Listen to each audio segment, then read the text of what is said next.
So here's our stone. It's a black opal, well, blackish opal. It's got a few issues, but it will serve the purpose for this demonstration. It's been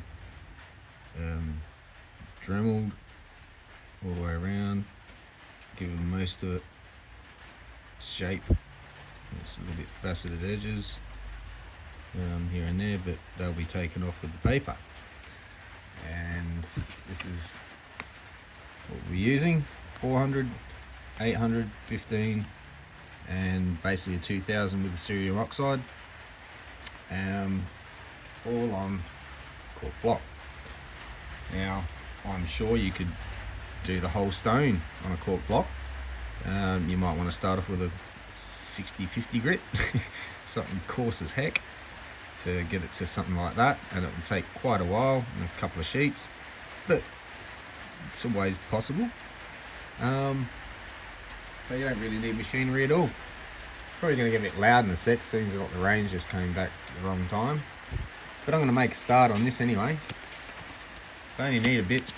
It's going to cover the cork block, keep it right up the top, just poking over, and fold the sides nice and tight so that this doesn't crimple up. When it gets wet, you don't want any slop in there, otherwise it wears it too badly. I've got a little tub of water up here I'm using to get paper wet. Don't need to wet the stone at all. And I'm going to start at the side, so I'm going to hold the pad like that, get my stone, keep it parallel, and push with my finger. The stick's really there just for dexterity, not really strength as such. It can come off. It shouldn't come off on mine. I've got it on real well, but nonetheless, you don't want to go flicking the stone off on the upstroke. So let the paper do the work. You don't have to put much pressure on it at all, and just keep turning the stone around. Basically, your hand's the machine. So as long as you keep the machine running, just work your stone with your left hand. It takes a bit of coordination at first.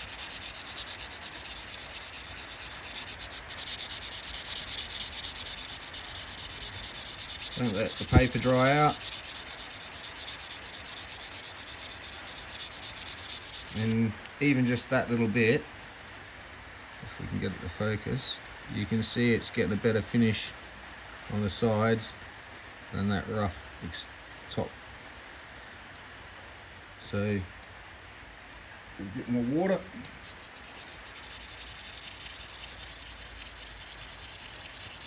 And you can sort of feel what you're working away and how far it's going in each spot, because of the roughness of the paper to start with.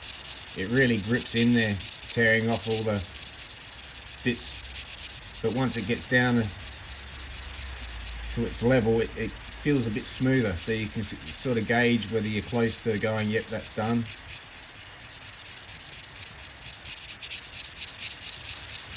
And a bit further. Sorry, I'm not really looking at the camera at the moment.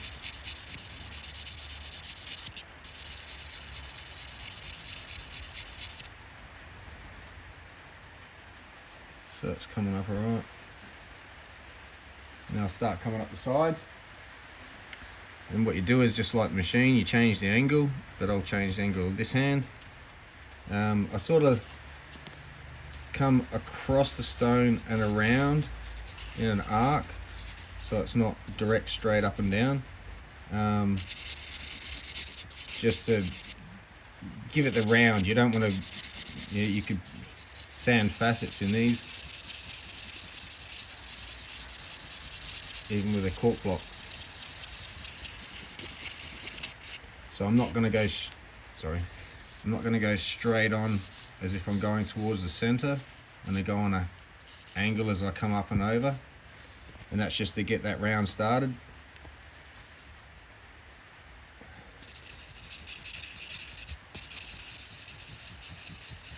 Without taking too much of the shape away.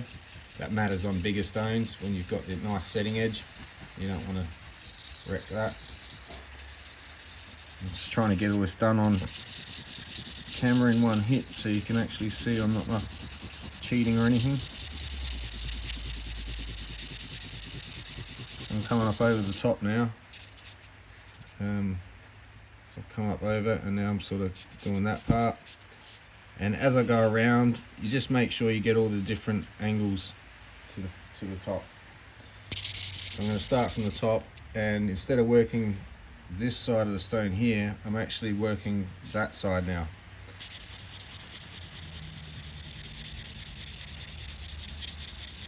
And sort of rolling it as I go around once, change the angle.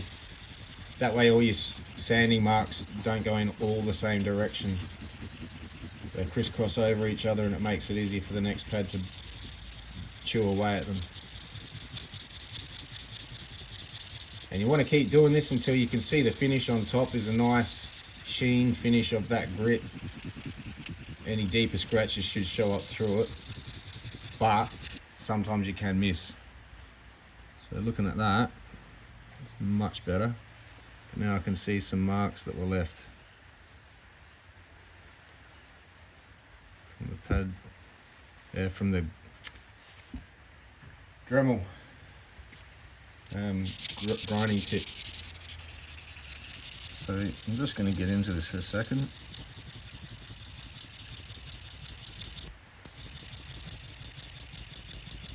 See if I can't work them out. What I might do is swap this around that way.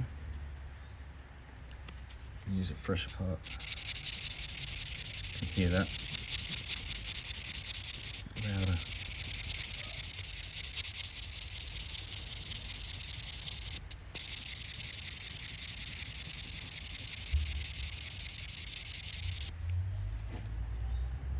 That's looking better. Stay in focus. Much better. I'll keep going. So if we start from the sides again, as I go around, I'll just keep folding the right hand over till it meets over to the top.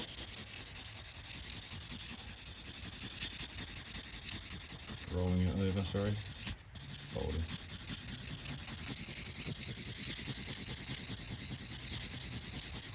Also change direction of the rotation, never spin it from the stone in. Clockwise, a bit of anti-clockwise.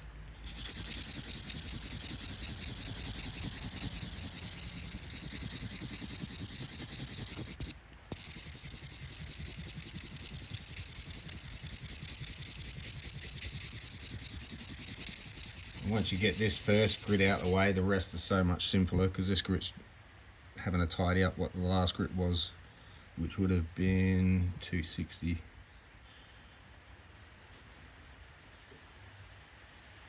Still a few marks there.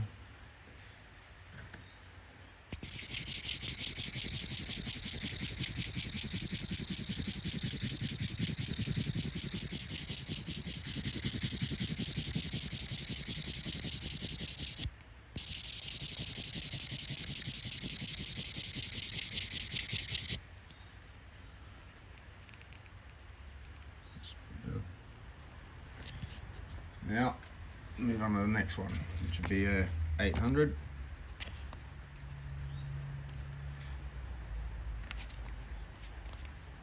Rinse the stone so the grit from the last grit doesn't get onto this paper, otherwise it'll leave scratches. This just won't keep getting out. We'll just keep making more. Start on the sides again.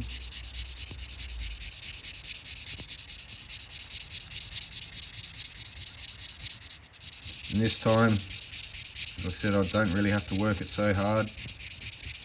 Most of the work's done on the pad before.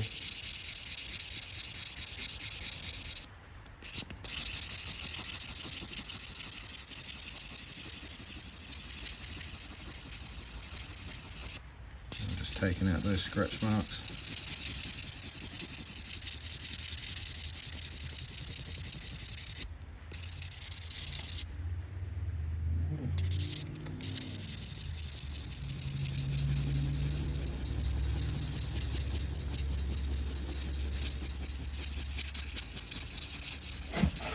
The angle of this camera is a bit odd for the way I'm working. I can't really show you the stone.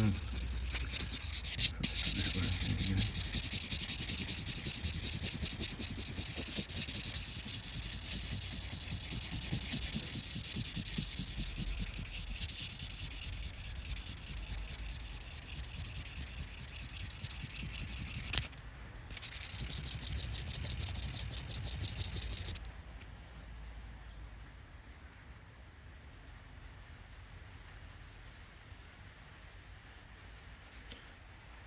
Show a bit of promise.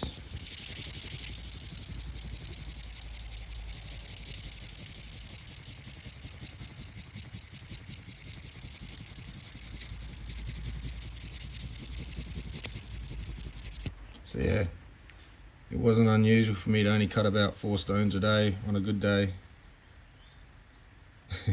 This way. That's about it for that one. On to the, it's 1500. Doesn't say it on this spot. You get a bit of a hand cramp in your thumbs every now and then. You just right in here. It's like, gripping this tiny little thing. But that's what has to be done if you want to do it cheaply. No pain, no gain.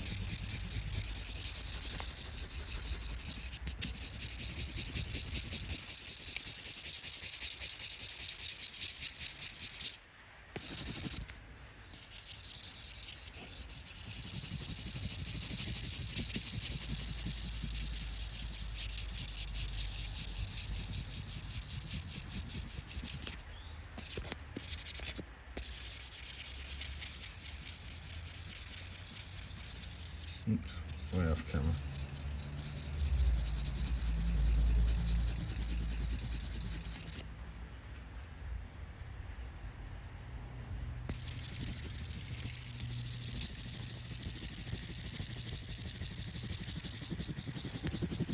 Not fast forwarded, this is actual speed.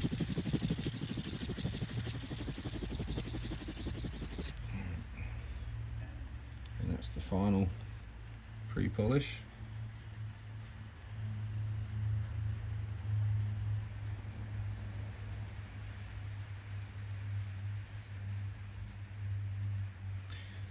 So now, so we'll just quickly pause and go grab some cerium oxide, hang on. Sorry about that. Tin.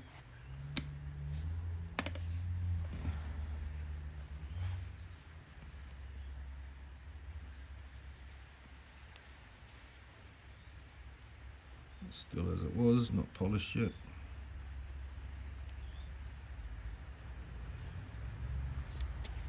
And get this leather a bit wet.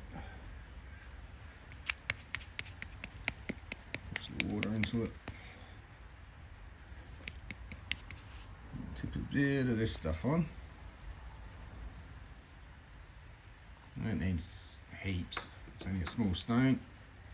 We want enough to at least paste a decent amount over it. That's the cerium oxide. Unpolished stone. And again, basically exactly as if you're just sanding it. As you do with it, most substances that can handle a polish, you've just got to figure out running speed, temperature, you know, the difference between what you can do to timber before it starts burning as opposed to metal. One will catch fire, one won't. Or crack, like for instance this stuff would crack. Water.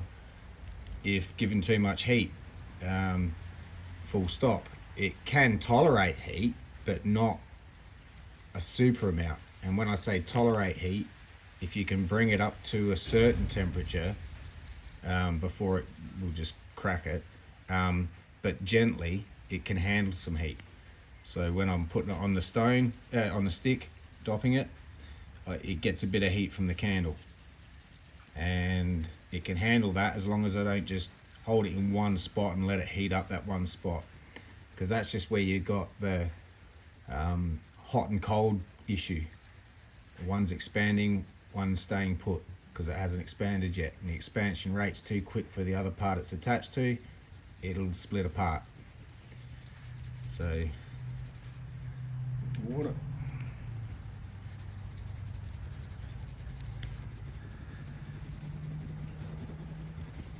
It's been a while since I've had to do it this way. I've forgotten just how long it takes. I hope you're still watching.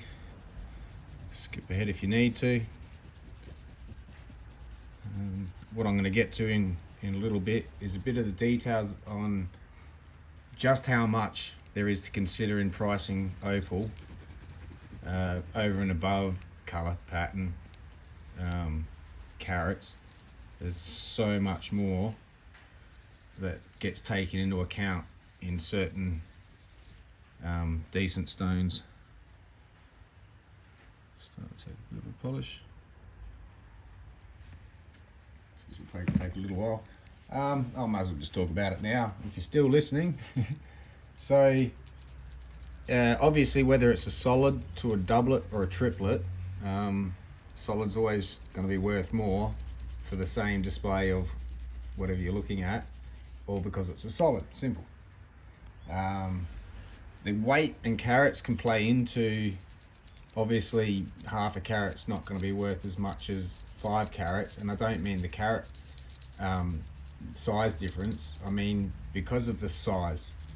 If you've got a half a carat of exactly the same carat color and everything as a 5 carat, the 5 carat should demand a higher price simply for the fact that it's a 5 carat. And the bigger it gets and the more uncommon it gets that size, the price can increase simply because they're not coming out that big that often. Same with most things. It's the availability of it. There's a lot of small stuff coming out. It's not going to be as expensive. There's probably still a couple of scratches in there I'm not happy about. So go back and get them out. It's polishing up. Then you got obvious things like the weight, the carats, the colour, from red through the spectrum is the price range, although I think they're rethinking purple because it takes red and blue to make purple. Body tone only really plays a factor when comparing to other similar body toned ones, but when it comes just down to the colour, obviously the highest end N1 brightness of 5 black opals just trumps virtually anything that I can think of equal in its own category, just because its display will be that slight bit or increasingly bit better than the other background colours of grey, white or clear. Not to take anything away from them, but that's just the pricing, and I've come into a game where the rules were already set. So then you got like the pattern from Harlequin, Flagstone, Script, Striated, Pinfire, Broad Flash, Mossy Leaf.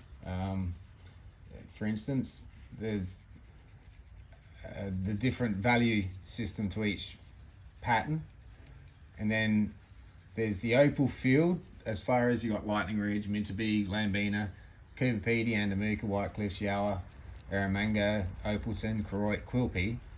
But for instance, Andamuka, we have quite a few different fields out there in that one area. So the White Dam would be south 10 k's roughly of Andamuka, but that's part of Andamuka Opal Fields.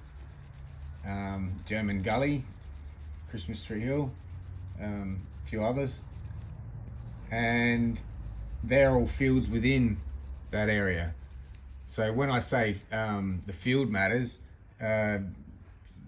not much stuff might be coming out of one area as opposed to another, and therefore for those who care and it's really good stuff, the price can increase when it comes out of one area and not another, just because there's not much coming out of that area.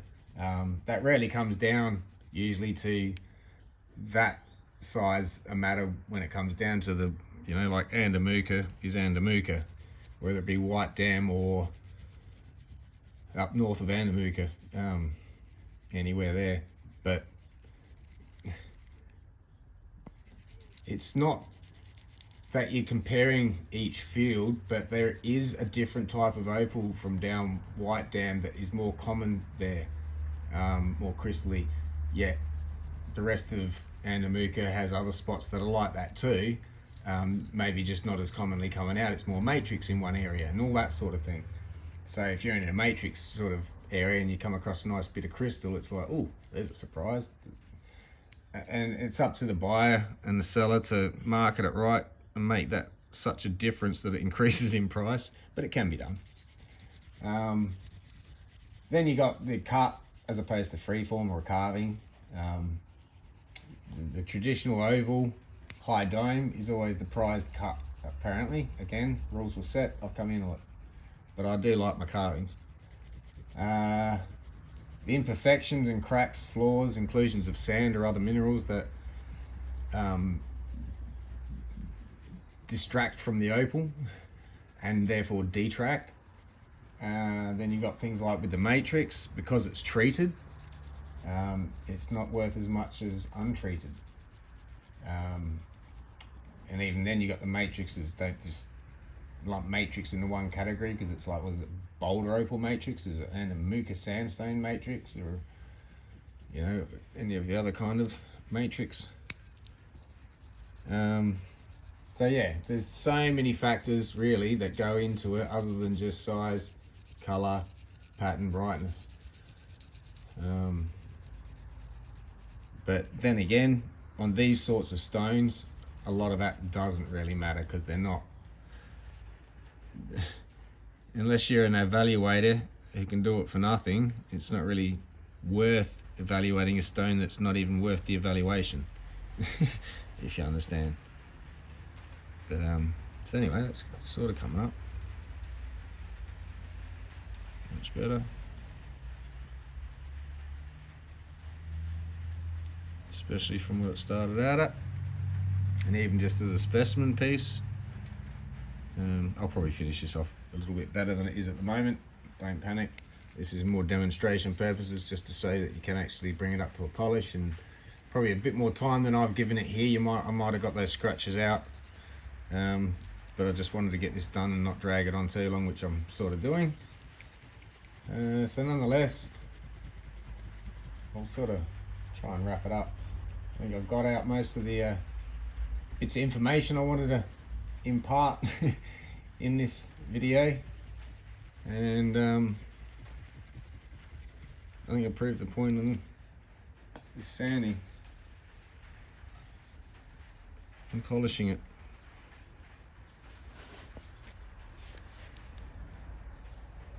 So there we go. Again, there's a few scratches there. I should go back to the 400 and get it, but that was the problem of coming off the Dremel. And yeah, I think it was actually might have been about a 150 grit Dremel bit I used. Oops. So it would have taken a little bit more sanding. It's only on the top really. The rest of it came up really well, especially around the corners. It's just that top I really need to pay attention to now. Yeah, it's just a rough as. So yeah, I do see that, but you can also see that it's come up to a polish quite well for even the scratches. No machinery really needed, just a lot of time. And if you're only starting out and trying to get something nice, jump in the deep end like I do. I don't want to practice on potch, I want something with colour. So yeah, that's how I built my collection of a lot of those pieces. I spent a bit more time and finished them off a lot better, plus they were smaller and comparison. That's the one I just did. These little ones, yeah, they're a lot more finicky, but quicker to work on, to be honest. And yeah, they don't have the scratches this one does. But anyway, that's that. One more thing I wanted to show you though. Chuck a bit of water on this. I showed you this piece of rough before, and you can sort of see the red there, but I'm just going to do this. Give it a bit of water. It's a really gorgeous piece. Lots of red on that. Bit of glassy globules in amongst it, and all the sandstone. All the little pieces of sandstone are impregnated with a bit of opal. Not all, most of them. So you get that glittery, I suppose that's the fairy sort of matrixy effect most people are used to seeing.